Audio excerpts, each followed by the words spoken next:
This week on the agenda, travel chaos. As Europe prepares for its summer season, are airports and airlines set for takeoff?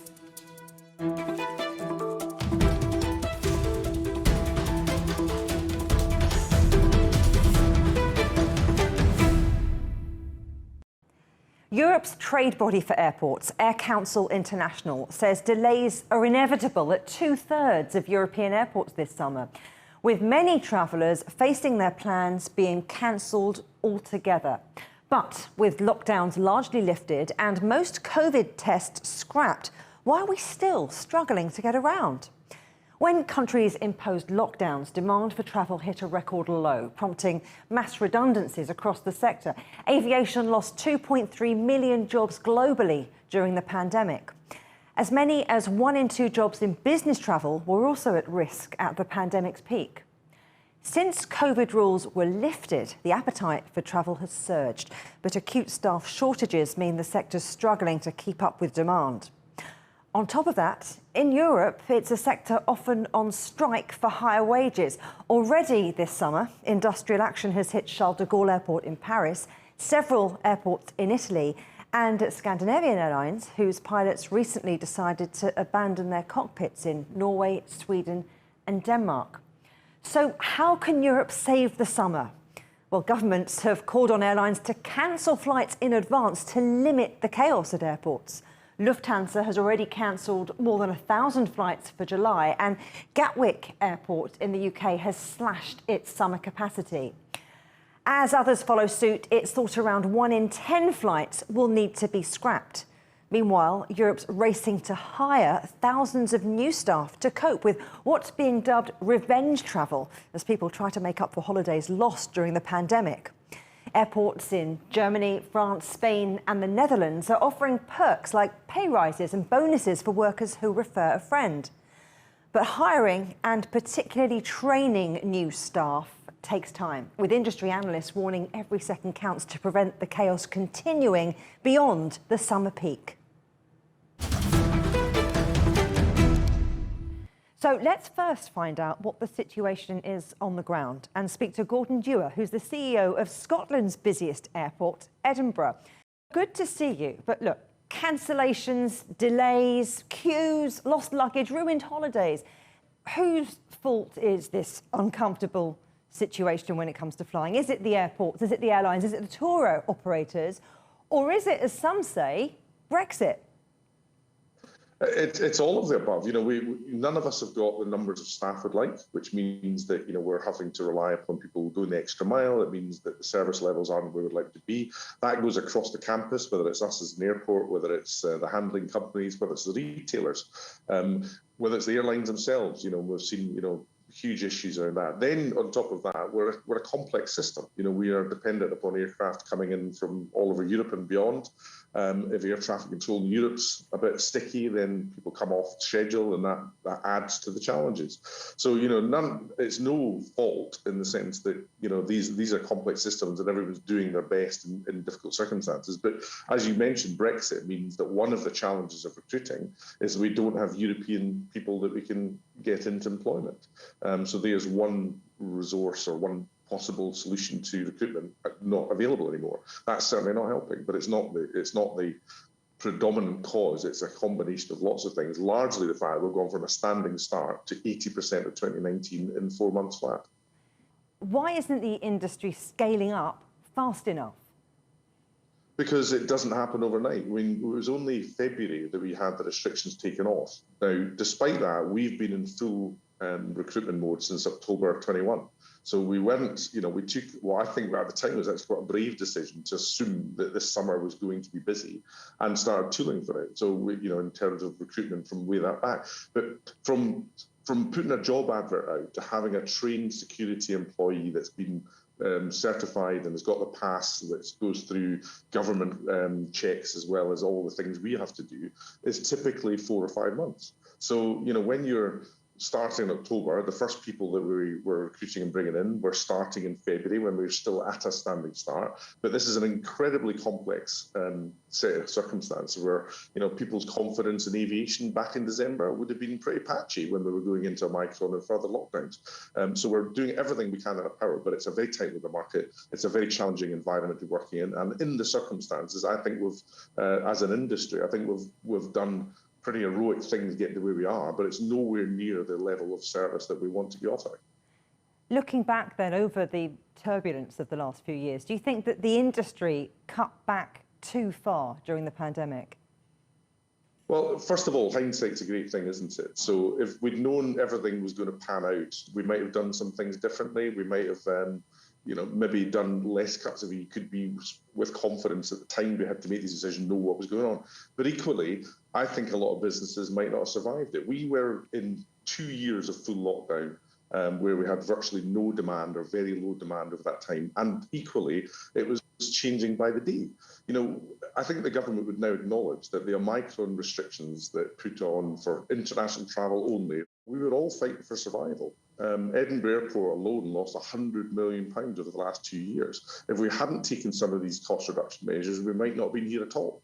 So, it's very easy to say back and say, oh, you should have done differently. Well, I would counter, when governments are saying up until the day before that one thing is going to be the case and then changing their mind, it's very hard to have a sensible planning environment when the environment changes on a literally daily basis with no certainty whatsoever. So let's go from looking back to looking forward and handling this increased demand. Many airlines have got to limit the number of flights they fly. Do you think that's realistic and that the only lever left is to fly less? Well, the decision should be don't try and fly anything beyond your capability. There's no point in selling tickets for something that it gets cancelled on the day. I think that's the worst possible outcome. So we are trying to help airlines understand the capability of their handlers at Edinburgh Airport and their own capabilities of what can happen given all the other sort of disruption that happens across Europe network and so on. So we're trying to help airlines make informed decisions about what they can realistically expect to deliver in the coming weeks. Now, we're right in the heart of it now. This weekend will be our busiest weekend and days of the year because the Scottish summer holidays start earlier up here than they do in England. So if we can get through this weekend, we've delivered the busiest weekend of the year.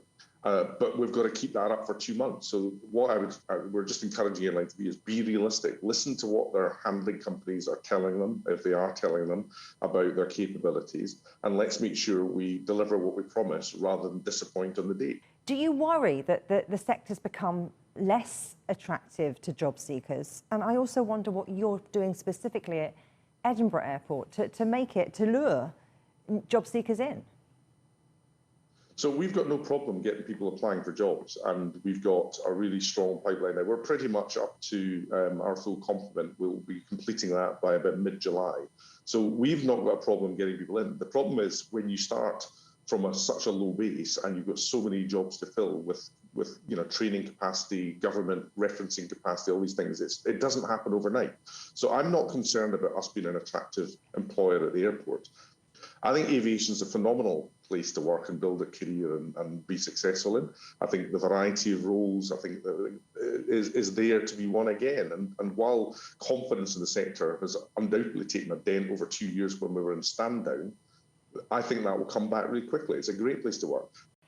It sounds like you think it can, but I wonder when the sector will really take off again.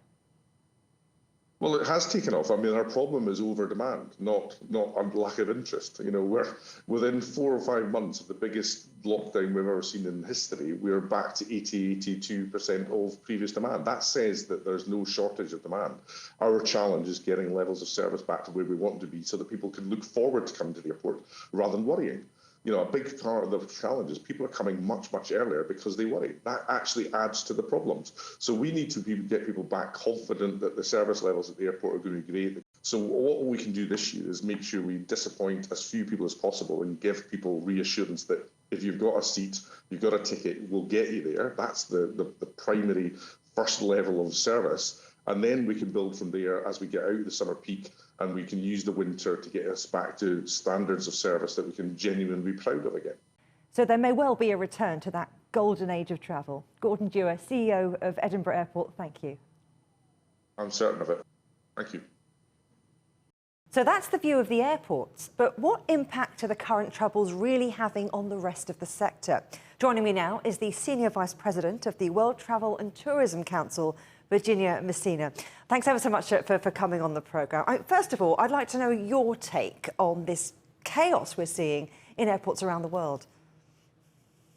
I mean, I think the good news is that recovery is underway. I mean, we knew that 2022 would be a strong year, and I think we are definitely seeing that. Now, of course, we need to bear in mind that in 2020, more than 62 million jobs were lost. So I think the airlines and other providers are really trying to attract these people back to their jobs. But I think what is clear is that our industries cannot be switched on and off overnight. It takes time for all the different providers to prepare. And I think that while unfortunately some of these incidents aren't great for customers, it is great to see travel coming back. But the travel sector isn't ready, is it, for a return to normality? I think it is. I mean, I think we knew travel was going to pick up, and all the numbers and the data we're seeing, I mean, even the next forecast for the whole next decade until 2032, our sector is going to have an average annual growth of 5.8% ahead of the global economy. So we are going to have a decade of growth. I think we now need to think both public and private sectors, what does this mean? How can we accommodate this growth? And of course, make sure that it's sustainable. So it is, and obviously some regions are still not open, so we're not seeing the same traffic and the same issues all around the world. It is particularly more in Europe where we're seeing most activity. And of course, America, more than now that the antigen test requirement has been removed. Let's talk about jobs, because as you mentioned, in the pandemic, there were huge job cuts across the sector. So what kind of recruitment drive would you like to see now?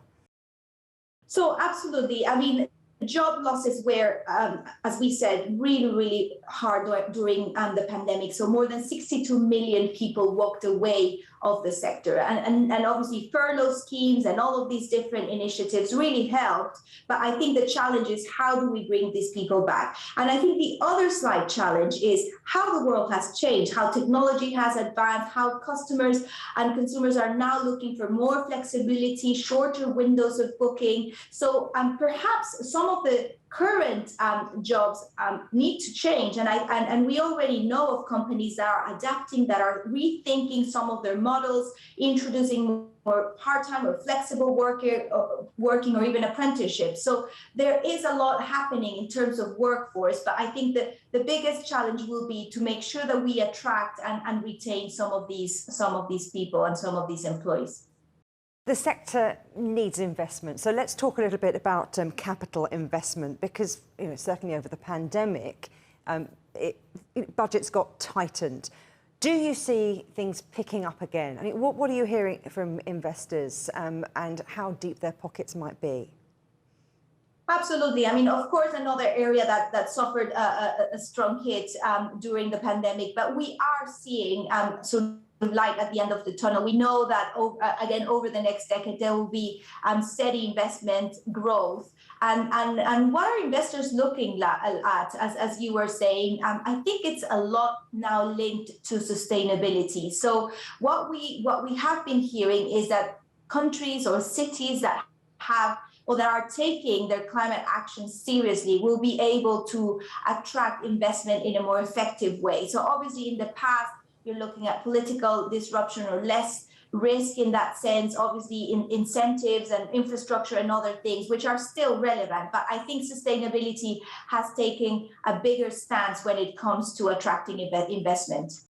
What's the sector doing in terms of sustainability, in terms of being cleaner, greener, more efficient?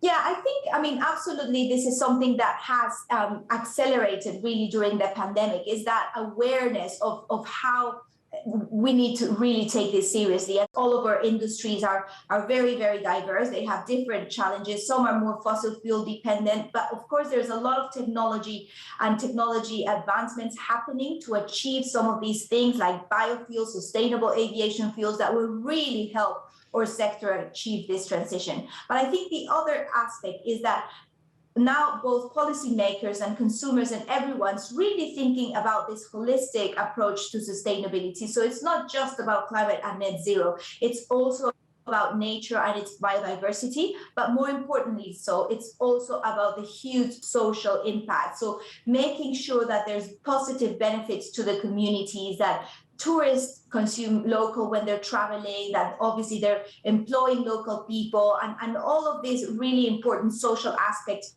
also including diversity, inclusion, and accessibility that are critical for that sustainable future of travel and tourism. Now, you're quite upbeat. You've said that the outlook for the sector is going to be positive, so long as governments around the world provide a favourable enabling environment. What exactly do you mean by that? I think, unfortunately, during the pandemic, we saw a huge lack of coordinations and a patchwork of different measures, right? So, I mean, borders were closed immediately, and we saw different types of restrictions, from quarantines and testing requirements and different health certificates. And I think that really created a lot of confusion and really delayed the recovery. So I think what we need is greater coordination. In order for this growth to be achieved, we need governments working together with their peers and also across governments. Travel and tourism is really cuts across every single part. So we need tourism ministers to be working with transport and health and security. So we need that intergovernmental collaboration, and obviously also with the private sector, which in many cases has come with the solution. So we really need to think about the learnings from this pandemic and how can we be better prepared and more resilient for any future shocks that present to us. So collaboration and communication between governments and also the private sector as well. Virginia Messina from the World Travel and Tourism Council, absolute pleasure talking to you. Thank you. My pleasure. Still to come here on the agenda, the sustainable future. We'll hear from Finnair's CEO, Topi Manner, about what's next for the airline industry.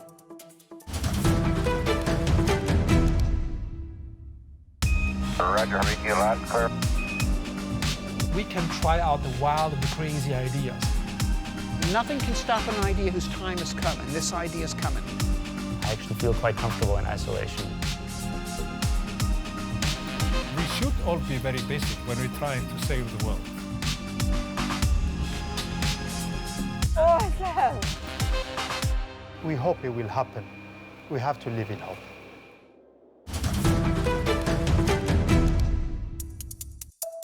welcome back to the agenda. As we know, few industries have been hit harder over the last couple of years than aviation. But might COVID have given the sector a real chance to build back better? And in spite of the current problems we spoke about earlier, to create a new, more sustainable industry? To find out, I spoke to CEO of Finnair, Topi Manner, about his plans for the future of his airline. We want to position ourselves as a modern premium airline. We have been investing to improving customer experience during the pandemic. We have been introducing a new long-haul customer experience. We have been refurbishing. We are in the process of refurbishing our wide-body aircraft, introducing a completely new business class seat, a new travel class in the form of premium economy. We have been investing 1 billion euros to new airports in Helsinki, which is just about to open. Beautiful, modern, well-functioning airport. So it is very much about customer experience and competing with high-quality customer experience. When you look at the aviation sector in 5 to 10 years' time, is it going to be about business travel? Is it going to be about the customer experience? And maybe it becoming a luxury like the golden age of travel? Yeah, I think that travel is such a fundamental need for people. So I'm sure that travel will come back. We are seeing it today. People want to see their friends and their family. People want to go on a holiday, even in an inflationary environment. And that same goes for business travel as well. I'm sure that we will be seeing the demand coming back. So probably the future of aviation will be a positive one, but there will be important challenges to tackle, and one of them is decarbonizing aviation and making sure that we are environmentally sustainable. So let's talk about that a little more. What would you like to see lawmakers doing to work alongside airlines to get to that decarbonisation goal? I think that lawmakers are doing a lot already. New regulation is being introduced across the world, including Europe. What is important at this point of time is that the new technologies related to sustainable aviation fuel, related to hydrogen, are basically scaled up, and the cost of sustainable aviation fuel is brought down so that it will be possible for airlines to decarbonize aviation while it will be affordable for people to fly. And governments play a big role in that one in terms of subsidizing the scale up of the technologies, but also requiring airlines to do their bit in the equation. In terms of airlines doing their bit, can we expect the future of Finnair to be flying on trash or on sugar? I don't know, all of those raw materials will be there. When we are talking about biofuels, I think that the important thing is that the raw materials should be defined so that we are not using the kind of feedstock that could be used to feed people or animals. And therefore the choice of raw materials actually is pretty important in order to be truly sustainable over the long run. That's the thing, isn't it? Affordability. Yes. Because all of these sustainable fuel possibilities are much more expensive than jet fuel. So where's the incentive? Yeah, I think that the incentive is the globe. So that we all have a place to live. And I think that that's a big incentive for all of us. But we need to remember that aviation serves a grand purpose. Aviation prospers when there's peace. Aviation prospers when there's cultural interchange. And one of the learnings from Ukrainian war these days is that we need that cultural interchange in order to maintain peace also going forward. And I think that aviation can help in that one. And in order to preserve that, we need to decarbonize aviation. Are you saying, though, that the downturn in air travel is troublesome but temporary? It is troublesome, but it is temporary. So aviation has been facing tremendous shocks. This has been the worst crisis in the 100-year history of commercial aviation. But I stated the fundamental need to travel and to meet people is so strong that I think that will be preserving the aviation as an industry, and there will be strong incentives for the aviation community to develop aviation going forward. And how are you at Finnair and how's the aviation community adapting their strategic focus to keep up with these fast-changing, turbulent times? Yeah. It is always about the basics. I mean, you need to focus on the customer service and the customer experience, and it is really good to see that is now coming back.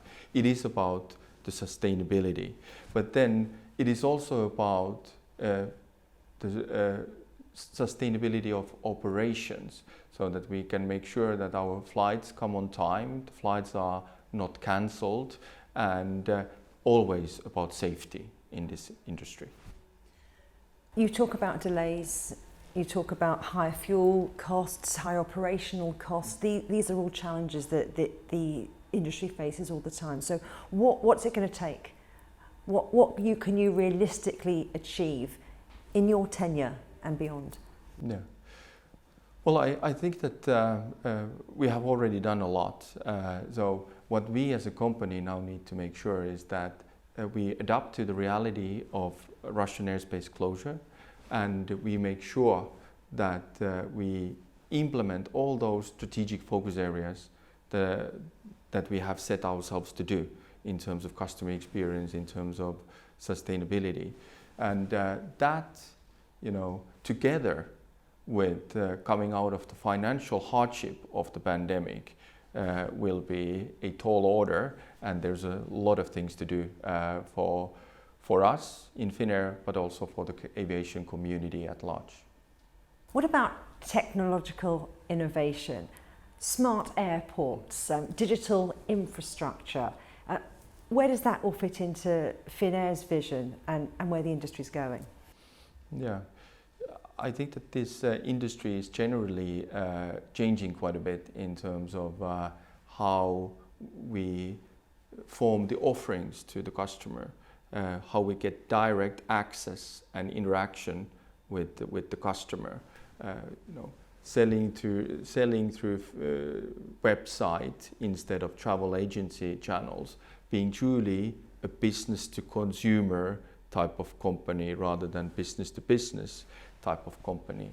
And that requires a lot in terms of how we understand the customer, how we use data in terms of understanding the customer, how we put together the offerings to the customers so that they are as relevant as they can be, and how we bring them to the customers at the right point of time.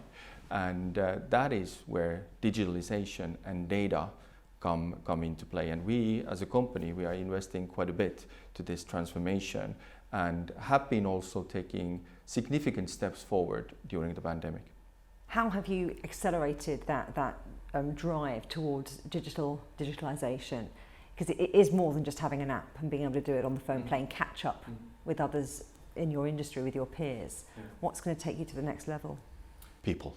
So the right people, the designers, the coders, the ones that truly understand the customers, the ones that can put the right data in place. So it all boils down to having the right team and the right culture in the organization that really strives to understand the customers and deliver the customer experience.